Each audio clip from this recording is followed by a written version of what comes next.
வணக்கம், நான் உங்கள் மானஷா. இது என்னுடைய கந்த சஷ்டி கவசம் புக்கு. இந்த புக் எப்போதுமே பூஜை அறையில் இருக்கும். நான் எழுத படிக்க தெரிஞ்சதுலேருந்து இதை படிச்சுட்டு இருக்கேன். ஒரு 6-7 வயசுலேருந்தே என்னோடய அம்மா தான் எனக்கு இதை சொல்லி கொடுத்தாங்க. எனக்கு ரொம்ப பிடிச்ச பாட்டு அப்படின்னா அது கந்த சஷ்டி கவசம் தான்.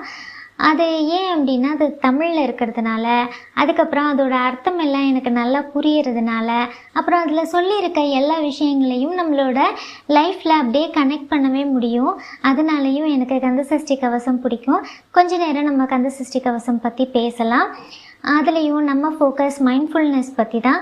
மைண்ட்ஃபுல்னஸ்க்கும் இந்த கந்த சஷ்டி கவசத்துக்கும் என்ன சம்மந்தம், அதில் எப்படி அவங்க மைண்ட்ஃபுல்னஸை சொல்லியிருக்காங்க அப்படிங்கிறத கொஞ்சம் டீட்டெயிலாக பார்க்கலாம். வீடியோவை ஃபுல்லாக பாருங்கள். கந்த சஷ்டி கவசத்தை ஆரம்பிக்கும் போதே நமக்கு அதோட சிறப்பு என்ன அப்படிங்கிறத சொல்லி தான் ஆரம்பிச்சிருப்பாங்க. துதிப்போர்க்கு வல்வினை போம் துன்பம் போம் அப்படின்னு முருகனை அவருடைய ஸ்பெஷலான விஷயங்கள் எல்லாத்தையும் சொல்லி வருக வருக வருக வருகன்னு கூப்பிட்டுருப்பாங்க.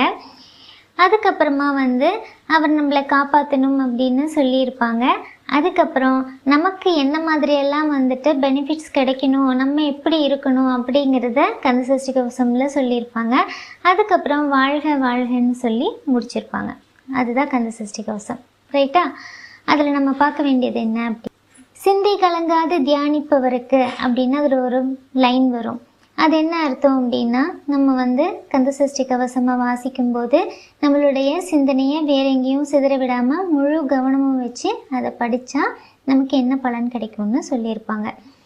அடுத்ததாக அதில் ரொம்ப முக்கியமானது, நம்மளுடைய தலைமுடியிலிருந்து கால் நகம் வரைக்கும் ஒரு பாகம் விடாமல் வரிசையாக காக்க காக்க சொல்லியிருப்பாங்க. பாடியை நம்ம கேர் பண்ணிக்காமல் இருந்தாலும், நம்ம மேலே நம்ம செல்ஃப் கேர் எடுத்துக்காமல் இருந்தாலும், நம்மளை நம்ம கவனிச்சிக்காமல் இருந்தால் கூட அந்த கந்த சஷ்டி கவசமை டெய்லி நம்ம வாசிக்கும்போது கண்டிப்பாக ஒரு நிமிஷம் நம்மளோட கண், புருவம், மூக்கு எல்லாத்தையுமே அவங்க சொல்லியிருப்பாங்க. ரொம்ப மைன்யூட்டாக எல்லா உடல் பாகங்களையுமே அதில் சொல்லியிருப்பாங்க. அப்படி பார்த்தா நம்ம எந்த அளவுக்கு நம்மளை கேர் பண்ணிக்கணும் அப்படிங்கிறத அதுலேருந்து நமக்கு தெரியும். நம்ம வாழ்கிறதே நம்ம அதிகம் நம்மளோட உடம்பு இருக்கிற வரைக்கும், அது நல்லா செயல்படுற வரைக்கும் தான் நம்மளால் முழுமையாக வாழ முடியும். அதை எந்த அளவுக்கு கேர் பண்ணி பார்த்துக்கணும் அப்படிங்கிறத அதிலேருந்து சொல்லியிருப்பாங்க. அடுத்ததாக நம்மளோட என்விரான்மெண்ட்டில் என்ன மாதிரியான ப்ராப்ளம்ஸ் இருக்குது அப்படிங்கிறத சொல்லியிருப்பாங்க. பெண்களை தொடரும் பிரம்ம ராட்சதரும் பில்லி சூனியம் பெரும்பகை அகல வல்ல பூதம் வல்லாஷ்டிக பேய்கள் அப்படிலாம் சொல்லியிருப்பாங்க. இதெல்லாம் இருக்கா இல்லையா அப்படிங்கிறது நமக்கு தெரியாது. ஆனால் பெண்களை தொடரும் பிரம்மராட்சதர் இருக்காங்க. அடுத்ததாக நம்மளுக்கு சூழ்ச்சி செஞ்சு நம்மளை நம்ம வேலையில் இருக்கட்டும், சொந்தக்காரங்க, பக்கத்து வீட்டுக்காரங்கன்னு எல்லா இடத்துலையுமே நமக்கு ஏதோ ஒரு வகையில் நம்ம வாழும்போது சின்ன சின்னதாக பகைகளை சம்பாதிச்சுக்கிறோம். அவங்க சில சமயம் நமக்கு கேடுகளையும் விளைவிக்கிறாங்க.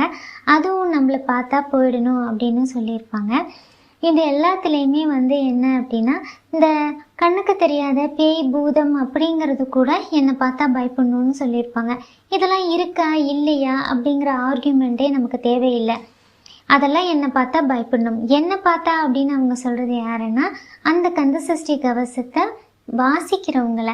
முருகன் அவங்கள காப்பாற்றுவாங்க, கடவுள் காப்பாற்றுவாங்க, யாராச்சும் ஒருத்தர் காப்பாற்றுவாங்க அப்படின்னு அவங்க சொல்லவே இல்லை.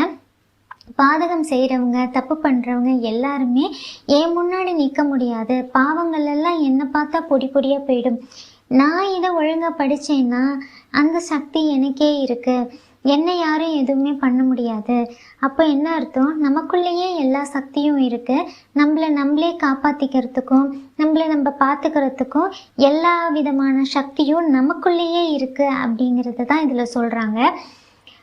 முருகன் வருவார், கடவுள் வருவார், நீ காப்பாற்று அப்படின்ற மாதிரி கெஞ்சியோ இல்லை ஏதோ கேட்டோ நம்ம இதில் பாடவே மாட்டோம். அதே மாதிரி எல்லா செல்வமும் எல்லாமே அதில் சொல்லியிருப்பாங்க. எல்லா செல்வமும் கிடச்சி நிறைவாக நல்ல வாழ்க்கை வாழ்கிற மாதிரி அழகாக கம்பீரமாக இருக்கும். அந்த கந்த சஷ்டி கவசத்தை நம்ம ஃபுல்லாக படித்தாலே நம்ம நல்ல பவர்ஃபுல்லாக நம்ம உணர்வோம். யாரோட உதவியையும் உதவி நம்ம கேட்குறது வேற, அது ஒரு யாசகமாக நம்ம கெஞ்சி கேட்குறது வேறு. அந்த மாதிரி நம்ம யார்கிட்டையும் போய் நிற்க மாட்டோம். நமக்கு தேவையான ஆட்களை வச்சு நம்மளால் செஞ்சுக்க முடியும். அந்தளவுக்கு ஒரு பவர்ஃபுல்லான ஒரு பாடல்கள் தான், வரிகள் தான் இந்த கந்தசஷ்டி கவசத்தில் இருக்கும். முருகன்கிட்ட கூட அவங்க எதுவுமே கேட்கல. முருகன்கிட்ட கேட்குறதே என்ன அப்படின்னா, நான் எனக்கு இதெல்லாம் செஞ்சுக்கணும், என்ன நான் இந்த மாதிரி அநியாயம் பண்ணுறவங்கக்கிட்டேருந்து காப்பாற்றிக்கணும், அந்த மாதிரி தான்.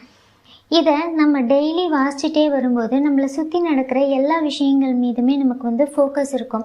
அப்போது நமக்கு ஒருத்தவங்க நல்லது பண்ணுறாங்களா கெட்டது பண்ணுறாங்களாங்கிறத கூட நம்மளால் ரொம்ப இமீடியட்டாகவே நம்மளால் கண்டுபிடிச்சிட முடியும். அதாவது நம்ம கூட பழகிறவங்க என்ன உள்நோக்கத்தில் பழகுறாங்க அப்படிங்கிறத. இது ஃபுல்லாகவே மைண்ட்ஃபுல்னஸும் தென் நம்மளை சுற்றி நடக்கிற எல்லா விஷயங்கள் மீதும் ஒரு அவேர்னஸ் இருக்கிற மாதிரி தான் கந்தசஷ்டி கவசம் இருக்கும். கடைசியாக போற்றி சொல்லியிருப்பாங்க, வாழ்க சொல்லியிருப்பாங்க. வாழ்க அப்படின்னு சொல்கிறதே நம்ம கடவுளை வாழ்த்தி நம்ம இதை நிறைவு பெற்றுக்கிறோம்.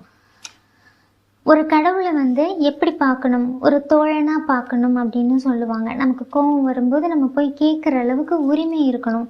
அந்த அளவுக்கு நம்ம க்ளோஸாக இருக்கணும் கடவுள் கூட. நம்மளே தப்பு பண்ணால், நம்மளே பொய் சொன்னால், நம்மளே பாதகம் பண்ணாங்கன்னா, நம்மளே பண்ணோன்னா நம்மளால் கடவுள்கிட்ட அவ்வளோ க்ளோஸாக எதையுமே கேட்க முடியாது. எனக்கு அநியாயம் பண்ணி நான் அவனுக்கு அநியாயம் பண்ண போகிறேன், என் கூட துணை இருந்து இதை செஞ்சு கொடு அப்படின்னு நம்ம கடவுள்கிட்ட கேட்க முடியாது. ஸோ வாசிக்கிறவங்களோட மனசையும் அது சுத்தப்படுத்தி நல்ல வாழ்க்கைக்கு வழிகாட்டுது. அதனால் கந்தசஷ்டி கவசம் அப்படிங்கிறத கடவுள் பக்தி இருக்குது இல்லை அப்படிங்கிறதையும் தாண்டி ஒரு பாசிட்டிவ் அஃபர்மேஷன் மாதிரி டெய்லி படிக்கலாம். அது ரொம்ப ரொம்ப மனசுக்கு நிம்மதியாக இருக்கும். நம்மளோட லைஃப்பில் இருக்கிற சவால்களை ஃபேஸ் பண்ணுறதுக்கு அது ஒரு நல்ல சக்தியை கொடுக்கும். எனக்கு தெரிஞ்ச விஷயங்களை நான் இதில் சொல்லியிருக்கேன். அதில் ரொம்ப முக்கியமாக அவங்க சொல்கிறதே மைண்ட்ஃபுல்னஸ் தான். சிந்தை கலங்காது தியானிக்கணும், நம்மளை சுற்றி இருக்கிறவங்கள கவனிக்கணும், நம்மளோட பாடி தலைமுடியிலேருந்து கால் வரைக்கும் கேர் எடுத்துக்கணும், நம்மளை தாக்க வர சக்திகளையும் எதிரிகளையும் நம்மளே பொடி பொடியாக்கிடணும், அப்படி தான் அவங்க சொல்லியிருக்காங்க. ஸோ அதில் சொல்லாத விஷயமே கிடையாது.